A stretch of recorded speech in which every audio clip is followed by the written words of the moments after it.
First China Pakistan army ఆఫీసర్స్కి చెమటలు పట్టిస్తున్న ఆ system గురించి చూద్దాం. అదే S-400. ఇది రష్యాది అయినా భారతదేశం దీన్ని మన డిఫెన్స్ సిస్టంలో సెట్ చేసిన విధానం చూస్తే శత్రువులకు వణుకు పుట్టాల్సిందే. ఇరాన్ దగ్గర ఉన్న S-300 ఇప్పుడు బాగా పాతబడిపోయింది.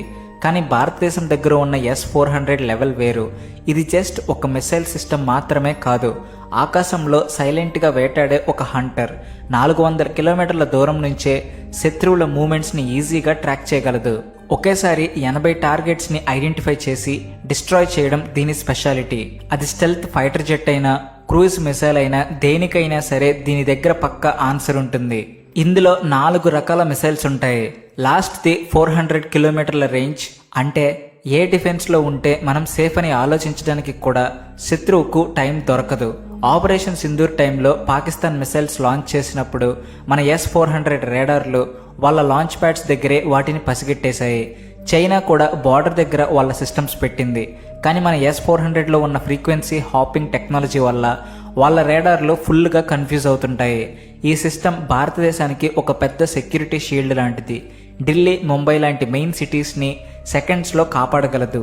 ఇప్పుడు ప్రపంచం మొత్తం షాక్ అయ్యేలా చేసిన భారతదేశం ప్రైడ్ గురించి మాట్లాడుకుందాం. అదే ఆకాష్ ఎయిర్ డిఫెన్స్ సిస్టమ్. స్టార్టింగ్లో దీని గురించి చాలా మందికి రకరకాల డౌట్స్ ఉండేవి. కానీ ఈరోజు భారతదేశం నుంచి అత్యంత సక్సెస్ఫుల్గా ఎక్స్పోర్ట్ అవుతున్న ప్రోడక్ట్ ఇదే. ఇది కంప్లీట్గా మన దేశంలోనే తయారైంది. దీనికి ఉన్న బిగ్గెస్ట్ ప్లస్ పాయింట్ ఏంటంటే రాజేంద్ర రేడార్ టెక్నాలజీ. ఈ రేడార్ ఎంత యాక్యురేట్గా పనిచేస్తుందంటే గాల్లో ఎగిరే చిన్న డ్రోన్స్ని కూడా ఇట్టే పట్టేస్తుంది. ఆకాశ్ మిసైల్స్ స్పీడ్ సౌండ్ కంటే ఎక్కువ. అంటే శత్రువులు అటాక్ స్టార్ట్ చేసే లోపే వాళ్ళ పని అయిపోతుందన్నమాట. ఇరాన్లో చిన్న చిన్న డ్రోన్స్ ఎంత డ్యామేజ్ చేశాయో మనం చూసాం. వాళ్ళ కాస్ట్లీ సిస్టమ్స్ ఆ చిన్న డ్రోన్స్ మీద మిసైల్స్ వేసి ఫైనాన్షియల్గా చాలా లాస్ అవుతున్నారు.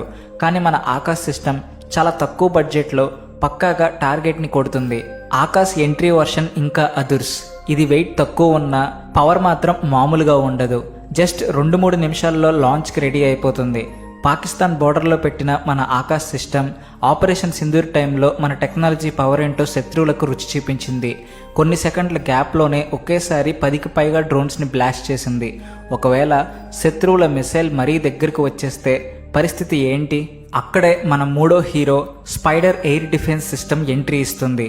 ఇది ఇజ్రాయెల్ టెక్నాలజీ బేస్ చేసుకుని డిజైన్ చేసిన మన రిక్వైర్మెంట్స్కి తగ్గట్టు దీన్ని మాడిఫై చేశాం. షార్ట్ రేంజ్ టార్గెట్స్ని హిట్ చేయడంలో ఇది ఎక్స్పర్ట్.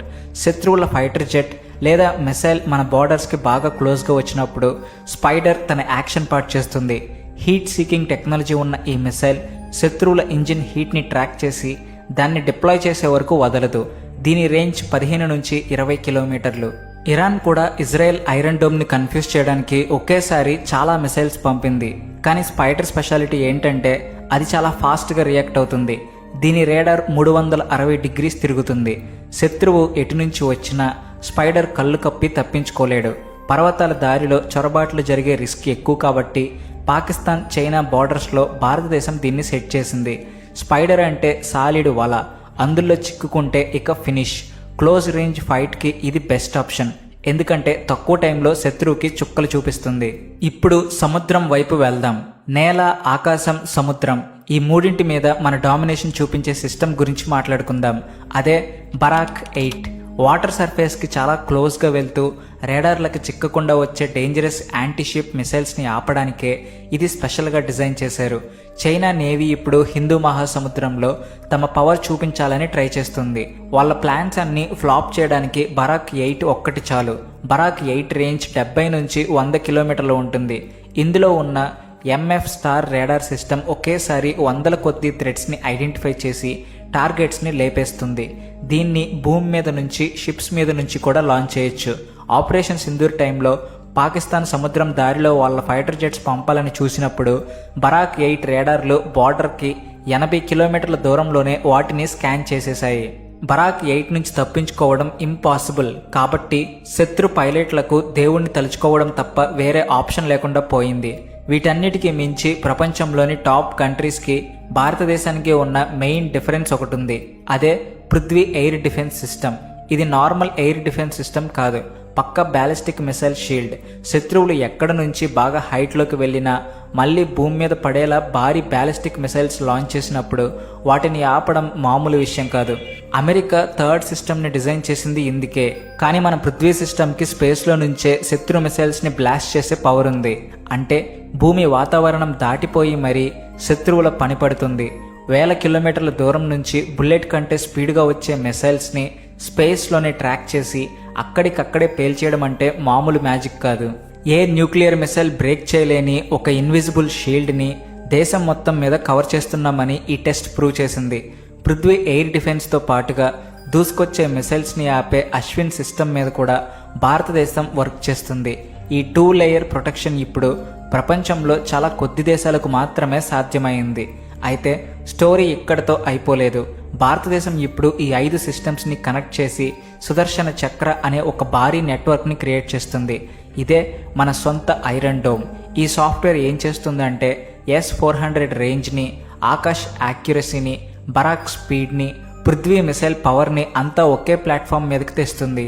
రేపొద్దున్న శత్రువు ఒకేసారి 500 మిసైల్స్ వేసిన ఈ AI బేస్డ్ సిస్టమ్ ఆటోమేటిక్గా డిసైడ్ చేస్తుంది దేన్ని S-400తో కొట్టాలి, దేన్ని ఆకాష్తో లేపేయాలి అని. ఈ కోఆర్డినేషన్ వల్లే 2026 నాటికి భారతదేశం నెంబర్ 1 మిలిటరీ పవర్గా మారబోతుంది. ఇజ్రాయెల్లో ఐరన్ డోమ్ కొన్ని రోజులకి ఓవర్లోడ్ అయిపోయింది. ఇలాంటి ప్రాబ్లం రాకూడదనే భారతదేశం ఈ సిస్టమ్ని డెవలప్ చేస్తుంది. ఈ పవర్ పెరుగుతుండడంతో మొన్నటిదాకా అమెరికా, రష్యా చుట్టూ తిరిగిన దేశాలన్నీ ఇప్పుడు న్యూఢిల్లీ వంక చూస్తున్నాయి. ఆర్మేనియా లాంటి దేశాలు ఆకాశ్ సిస్టమ్ని కొనేశాయి. ఫిలిప్పీన్స్, వియత్నాం కూడా మన మిసైల్ టెక్నాలజీకి ఫ్యాన్స్ అయిపోయారు. 2026లో భారతదేశం ఆయుధాలు కొనే కంట్రీ కాదు, అమ్మే టాప్ ఎక్స్పోర్టర్. అయితే ఇంత స్ట్రాంగ్గా ఉన్నాం కదా అని రిలాక్స్ అవ్వడానికి లేదు. చైనా తమ హైపర్సోనిక్ మిసైల్స్ని డెవలప్ చేస్తుంది. పాకిస్తాన్ కొత్త డ్రోన్స్ రెడీ చేసుకుంటుంది. కానీ భారతదేశం స్ట్రాటజీ ఇప్పుడు మారిపోయింది. మనం అటాక్ కోసం వెయిట్ చేయం, అటాక్ చేసే ఛాన్స్నే లేకుండా చేస్తాం. ఎలాంటి మిసైల్ లేకుండా జస్ట్ ఒక లైట్ బీమ్తో శత్రు డ్రోన్స్ని కాల్ చేసే లేజర్ వెపన్స్ మీద మన సైంటిస్టులు పగలు రాత్రి కష్టపడుతున్నారు. ఇరాన్, ఇజ్రాయెల్ వార్ మనకు ఒక పెద్ద పాఠం నేర్పింది. సెక్యూరిటీ కోసం వేరే వాళ్ళ మీద డిపెండ్ అయ్యే ఏ దేశం ఎప్పటికీ సేఫ్గా ఉండలేదు. రష్యా నుంచి S-400 తీసుకున్నాం, అమెరికా వార్నింగ్స్ని లైట్ తీసుకున్నాం. మన ఆకాశాన్ని మనమే సెక్యూర్ చేసుకున్నప్పుడు ప్రపంచానికి మన పవర్ ఏంటో చూపించాం. ఈ ఆత్మ గౌరవమే మన దేశానికి రియల్ ప్రొటెక్షన్. మన దగ్గర ఉన్న 5 air defence systems just machines కావు. మన ఆకాశం సేఫ్గా ఉందన్న 140 కోట్ల మంది ప్రజల నమ్మకం అవి. రేపు మళ్ళీ ఆపరేషన్ సింధూర్ లాంటి సిచ్యువేషన్ వస్తే ఏమవుతుందో ఇమాజిన్ చేసుకోండి. శత్రువులు మిసైల్స్ లాంచ్ చేస్తారు, టార్గెట్ రీచ్ అవుతున్నామని వాళ్ళు ఫీల్ అవుతారు. కానీ మన కమాండ్ సెంటర్లో కూర్చున్న మన వాళ్ళు జస్ట్ ఒక బటన్ ప్రెస్ చేస్తారు, అంతే. కొన్ని సెకండ్స్లో శత్రువుల అటాక్ మొత్తం గాల్లోనే దీపావళి టపాసుల్లా పేలిపోతుంది. మన డిఫెన్స్ సిస్టంలో ఉన్న ఇంకో బెస్ట్ ఫ్యూచర్ ఏంటంటే ఒక రేడార్ జామ్ అయితే వెంటనే ఇంకొక రేడార్ కవర్ చేస్తుంది. ఈ నెట్వర్క్ని బ్రేక్ చేయడం ఎవరి తరం కాదు. ఎక్కడికైనా ఈజీగా షిఫ్ట్ చేసే మొబైల్ లాంచర్లు మన దగ్గర ఉన్నాయి. ఈరోజు ఇక్కడ ఉంటే రేపు ఇంకో చోట ఉంటుంది. ఈ కన్ఫ్యూజన్ శత్రువు మైండ్లో పెద్ద భయాన్ని క్రియేట్ చేస్తుంది. వార్లో శత్రువు భయమే మన పెద్ద సక్సెస్. ఇప్పుడు భారతదేశం సొంతగా రెడీ చేస్తున్న హైపర్సోనిక్ ఇంటర్సెప్టర్ గురించి మాట్లాడుకుందాం. సౌండ్ కంటే 5 రెట్లు ఎక్కువ స్పీడ్తో వచ్చే మిసైల్స్ని కూడా ఇది ఈజీగా బ్లాక్ చేస్తుంది. చైనా దగ్గర ఇలాంటివి ఉన్నాయని వాళ్ళు బిల్డప్ ఇస్తున్నారు. కానీ దానికి మన రియాక్షన్ ఇంకా డెడ్లీగా ఉండబోతుంది. భారతదేశం ఆకాశం వైపు కన్నెత్తి చూస్తే భారీ మూల్యం చెల్లించుకుంటారు. చైనా, పాకిస్తాన్ కలిసి మనల్ని ఇబ్బంది పెట్టాలని చూస్తూ ఉంటాయి. కానీ 2026లో ఉన్న భారతదేశం 1962 నాటిది కాదన్న విషయం వాళ్ళు మర్చిపోతున్నారు. ఈరోజు మన దగ్గర టెక్నాలజీ ఉంది, ధైర్యం ఉంది, వీటన్నిటికీ మించి ప్రపంచాన్ని శాసించే లీడర్షిప్ ఉంది. ఇరాన్ వార్లో జరిగిన తప్పుల నుంచి మనం చాలా నేర్చుకున్నాం. జస్ట్ ఆయుధాలు ఉంటే సరిపోదు, ఈ వెపన్స్ని ఆపరేట్ చేసే మన సైనికుల కరేజ్ నిజమైన పవర్. ఈ కొత్త వార్కి భారతదేశం 100% రెడీగా ఉంది. మరి మీరేమంటారు? మీ ఒపీనియన్ని కామెంట్స్లో తెలియచేయండి. అలాగే ఈ వీడియో నచ్చితే please like and share, and also thanks for watching.